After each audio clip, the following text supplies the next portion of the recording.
Hello दोस्तों, good morning. आज है 30 सितंबर। 30 सितंबर का चलिए फटाफट करंट अफेयर पढ़ लेते हैं। सबसे पहले देख लेते हैं कि Mother Mary comes to me किसका पहला संस्करण है जिसे सितंबर 2025 में लॉन्च किया गया है। तो ये है अरुंधति राय का। अरुंधति राय का है ये Mother Mary comes to me. ये सितंबर 2025 में लॉन्च किया गया। उसके बाद देख लेते हैं उससे रिलेटेड कुछ महत्वपूर्ण चीजें मैं इसमें कवर की हूँ। देख लेते हैं अरुंधति राय का पहला संस्करण Mother Mary comes to me launch सितंबर 2025 में। इनकी बुक थी the god of small thing.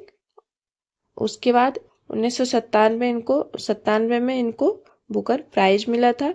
वे पहली भारतीय महिला थी जिन्होंने यह पुरस्कार जीता था। 2024 में उन्हें पेन पेंटर पुरस्कार मिला था।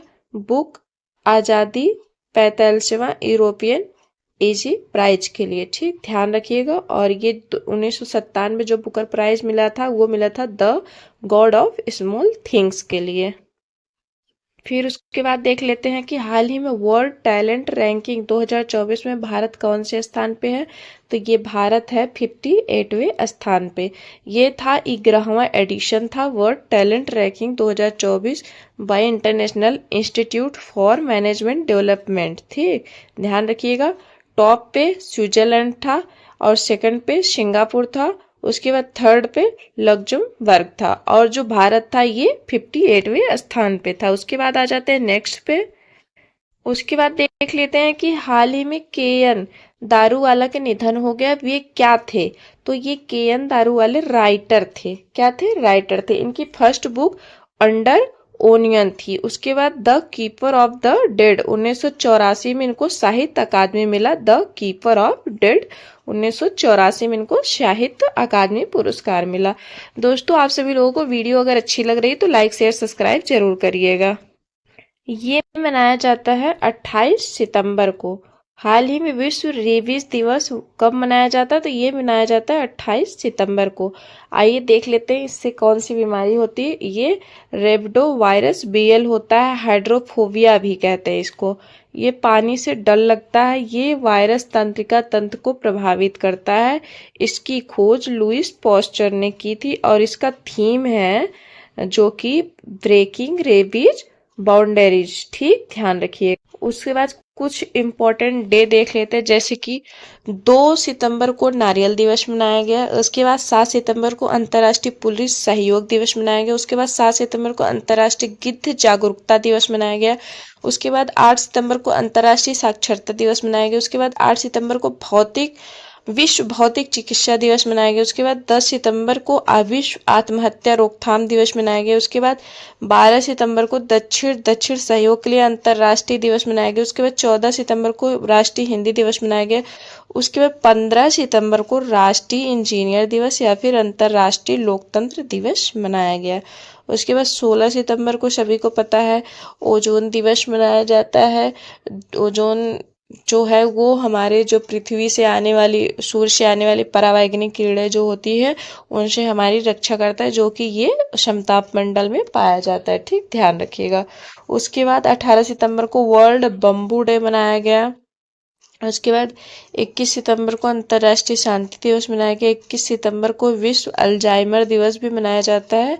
उसके बाद 21 सितंबर को अंतर्राष्ट्रीय तटीय सफाई दिवस हर वर्ष सितंबर के तीसरे शनिवार को। उसके बाद 22 सितंबर को विश्व गैंडा दिवस। ध्यान रखिएगा आप सभी लोग। उसके बाद आ जाते हैं देख लेते हैं कि हाल ही में सर्वश्रेष्ठ पर्यटन गांव प्रतियोगिता 2024 में राजस्थान के देवमाली गांव को किस श्रेष्ठ में विजेता घोषित किया गया।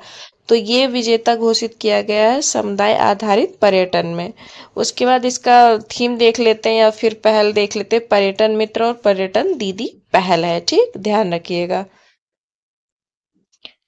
उसके बाद आ जाते हैं देख लेते हैं इससे बनने वाले कुछ इम्पोर्टेंट क्वेश्चन। भारत के वर्तमान और खाद्य और सार्वजनिक वितरण मंत्री श्री प्रहलाद जोशी हैं। एथेनॉल उत्पादन और उसके उपभोग में विश्व भारत में तीसरे स्थान पे है। ध्यान रखिएगा एथेनॉल उत्पादन में भारत विश्व में तीसरे स्थान पे है। एथेनॉल एक बायोफ्यूल है। यानी जैव ईंधन है। हमारा टारगेट है 2025 तक पेट्रोल में 20% एथेनॉल मिलाना।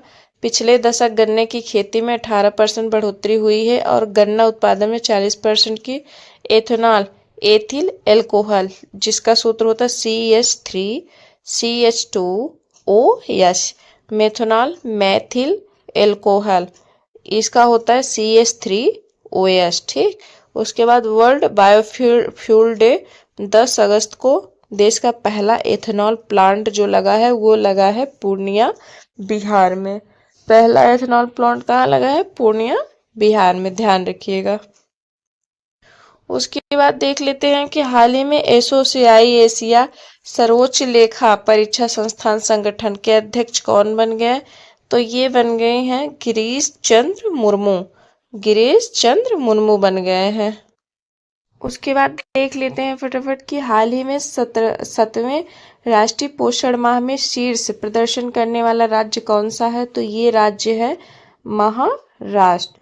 जो 7वें पोषण माह में शीर्ष प्रदर्शन किया है वो है महाराष्ट्र। उसके बाद आ जाते हैं नेक्स्ट पे। दोस्तों, आज की वीडियो यहीं तक थी। बाकी आज की वीडियो यहीं पे एंड करते हैं। अगर अच्छी लगे तो लाइक शेयर सब्सक्राइब करना मत भूलिएगा।